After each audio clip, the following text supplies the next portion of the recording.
Welcome back. Bulletin का बाकायदा आगाज करें और सबसे पहले आपको बताएं, सुप्रीम कोर्ट में नैब तरमीम फैसले के खिलाफ अपीलें समाअत के लिए मुकर्रर कर दी गईं। चीफ जस्टिस पाकिस्तान काजी फाइज ईसा ने 5 रुकनी लार्जर बेंच तश्कील दे दिया। लार्जर बेंच की सरबराही चीफ जस्टिस काजी फाइज ईसा करेंगे, जबकि 5 रुकनी लार्जर बेंच 31 अक्टूबर को केस की समाअत करेगा। आपको अपडेट कर रहे हैं कि सुप्रीम कोर्ट में नैब तरमीम फैसले के खिलाफ अपीलें समाअत के लिए मुकर्रर कर दी गईं। चीफ जस्टिस पाकिस्तान काजी फाइज ईसा ने 5 रुकनी लार्जर बेंच तश्कील दे दिया। लार्जर बेंच की सरबराही चीफ जस्टिस काजी फाइज ईसा करेंगे, जबकि 5 रुकनी लार्जर बेंच 31 अक्टूबर को केस की समाअत करेगा। तफसीलात जान लेते हैं, सईद बलोच हमारे साथ मौजूद हैं। जी सईद। जी बिल्कुल, सुप्रीम कोर्ट ऑफ पाकिस्तान की जानिब से नैब तरामीम के खिलाफ सुप्रीम कोर्ट का जो सितंबर के महीने में एक फैसला सामने आया था, उसके खिलाफ अब अपीलें समाअत के लिए मुकर्रर कर दी गई हैं। ये अपीलें supreme court practice and procedure कानून के सेक्शन 5 के तहत इनको समाअत के लिए मुकर्रर किया गया है और चीफ जस्टिस पाकिस्तान ने इन अपीलों पर समाअत के लिए 5 रुकनी लार्जर बेंच तश्कील दिया है। इस 5 रुकनी लार्जर बेंच की समाअत चीफ जस्टिस काजी फाइज ईसा की सरबराही में justice Aminuddin Khan, justice Jamal Mandokhel, justice Athar Minallah और जस्टिस हसन रिजवी पर मुश्तमिल बेंच करेगा। ये 5 रुकनी लार्जर बेंच नैब अपीलों पर 31 अक्टूबर को यानी मंगल के रोज इस केस की समाअत करेगा।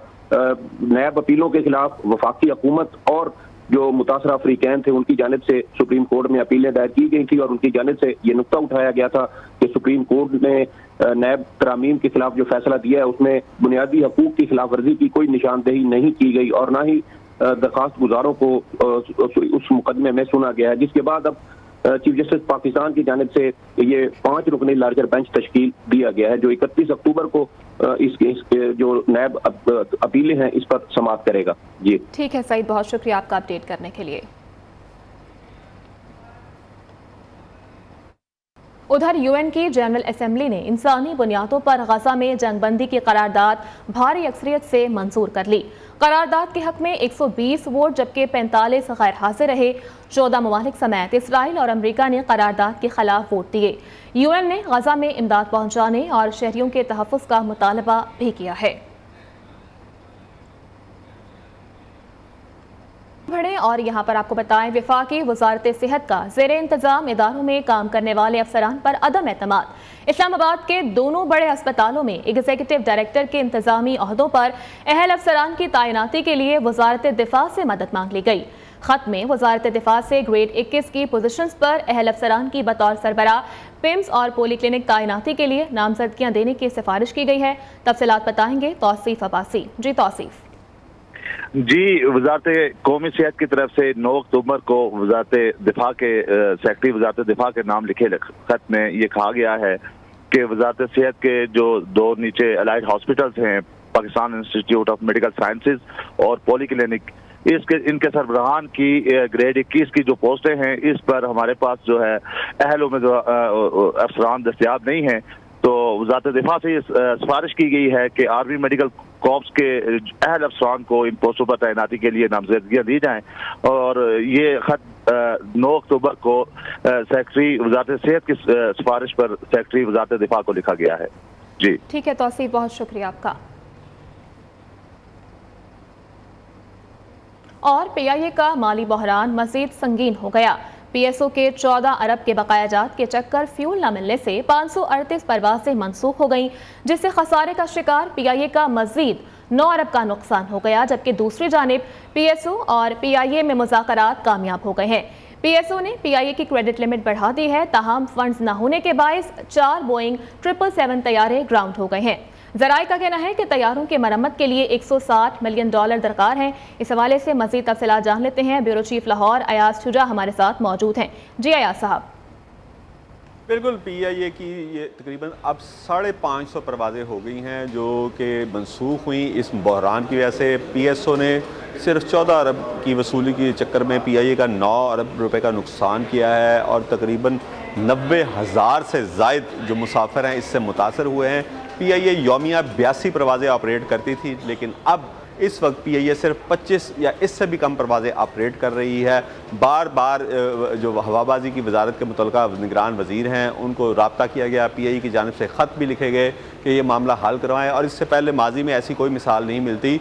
अलामतन PSO की जानिब से कभी भी रिकवरी के गर्ज से आधे घंटे और घंटे के लिए फ्यूल की फराहमी रोकी जाती थी, फ़ौरन ही दोनों वजारतें मिल बैठती थी और पेमेंट का कोई ना कोई तरीकाकार मुतय्यन करके फ़ौरन फराहमी खोल दी जाती थी, जिससे डोमेस्टिक 1 या 2 परवाज़ें ताख़ीर का शिकार होती थी, बाकी पूरा ऑपरेशन वैसे के वैसा जारी रहता था।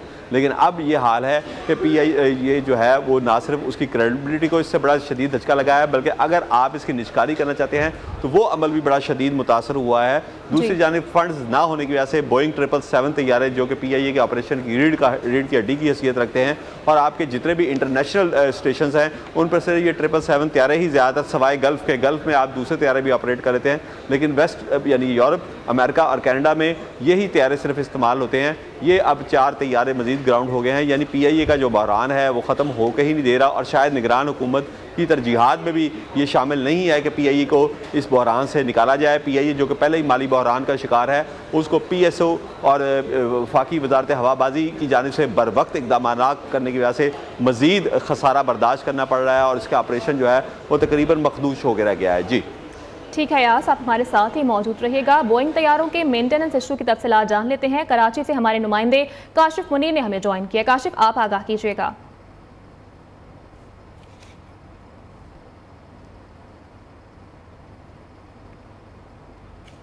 काशिफ, आप हमें सुन पा रहे हैं?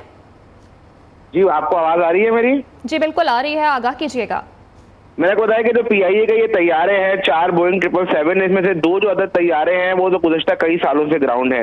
दूसरे BGL और DHW रजिस्ट्रेशन के जो हामिल तैयारे हैं, ये जो मौजूदा मामला चल रहे हैं फंड्स ना होने की वजह से इनकी मुरम्मत नहीं हो सकी है, और मुरम्मत के लिए फीकस तैयारे पर 30 से 40 मिलियन डॉलर की जरूरत है। जो 2 तैयारों में से एक जो है वो C चेक पर है। तर्जुमान PIA ने इस हवाले से कंफर्म किया है कि एक तैयारा जो है वो C चेक होता है कैटेगरी, उस पर खड़ा हुआ है, और दूसरे तैयारे पर जो है भी काम किया जा रहा है, इसलिए खड़ा हुआ है। लेकिन सारे मामला ये है कि ये वो तैयारे हैं जो 777 जो बड़े ऑपरेशन के लिए इस्तेमाल किए जाते हैं, 4 ये खड़े में हैं, और ओवरऑल मेंटेनेंस का खर्चा और जो पुर्जाजात के मामला ना होने की वजह से PIA का जो ओवरऑल ऑपरेशन है वो भी शदीद मुतासर रहा है। 34 तैयारों में से ओवरऑल 15 तैयारे 17 तैयारे ही ऑपरेट करने की सूरत हाल रह गई थी, लेकिन उसमें भी फ्यूल ना मिलने की वजह से जो PIA का ऑपरेशन है वो शदीद मुतासर रहा है। और सबसे अहम मामला ये है कि एक तरफ तो मामला ये हुए कि PIA की परवाजें नहीं उड़ी, और जिन्होंने पहले से एडवांस बुकिंग करवाई भी थी उनको जब रिफंड की मद में पैसे अदा करने पड़े हैं तो वो भी डॉलर्स में अदा करने पड़े हैं। एक दिन में 1.2 मिलियन डॉलर वापस किए हैं। ये वो सारे पैसे हैं जो बैरूने मुल्क जो पाकिस्तानी जो यहाँ से गए हुए थे या रह रहे थे, जिन्होंने पाकिस्तान आना था, उन्होंने अपने एक दिन में टिकट कैंसिल कराई है, तो PIA को दोहरा जो है वो मुश्किलात का सामना करना पड़ा है, और रिफंड की वापसी की वजह से और फ्लाइट ऑपरेशन नॉर्मल ना होने की वजह से ये सूरत हाल रही है। अब ये उम्मीद की जा रही है कि अब PIA का ऑपरेशन जो है वो आज के दिन के बाद से कुछ बेहतर हो जाएगा, क्योंकि 50 करोड़ रुपए की PIA की क्रेडिट लिमिट बढ़ा दी गई है। जो पहले 15 अरब थी वो 15 अरब 50 करोड़ रुपए कर दी गई है। ये जो यौमिया 10 करोड़ का मामला था वो लगता है कि अगले हफ्ते इस मामले में कुछ बेहतरी आएगी।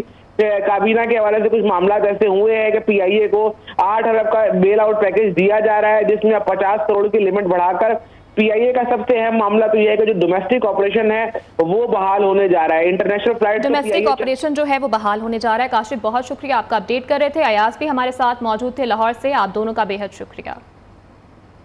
यहाँ वक्त हुआ एक ब्रेक का।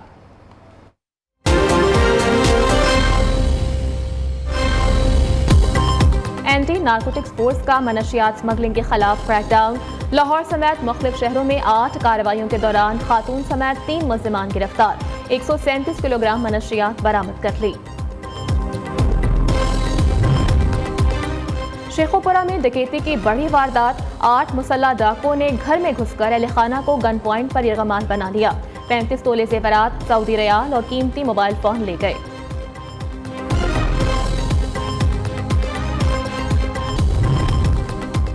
और डेंगू के मरीजों में इजाफा जारी, 24 घंटों के दौरान पंजाब में 172 नए केसेस रिपोर्ट। लाहौर में 90 अफराद डेंगू का निशाना बने।